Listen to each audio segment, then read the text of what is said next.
Cirebon merupakan transmisi regenerasi linguistik dari penyebutan Carubanagari yang berarti daerah yang bersatu padu. Sebagai kota pelabuhan dagang yang ramai sejak era Kerajaan Indraprahasta pada tahun 364, dan menjadi kota bercampurnya berbagai suku bangsa dan agama seperti India, Cina, Arab, Melayu dan Bugis, selain penduduk asli Galuh dan Sunda. Dengan sejarahnya yang panjang, Cirebon memiliki warisan budaya yang sangat berharga, termasuk pada keris.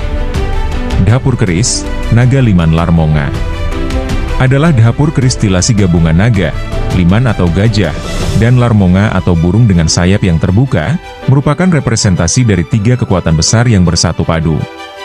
Di mana naga mewakili negeri Cina sebagai Jaya Bahari yang menjaga kedaulatan di laut.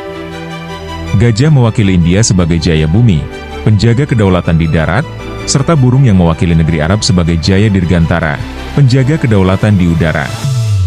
Nyandang warangka perahuan Cirebon, Deder Buto Bajang yang diukir dari tanduk, kesan wingit dan gagah menjadi begitu harmonis.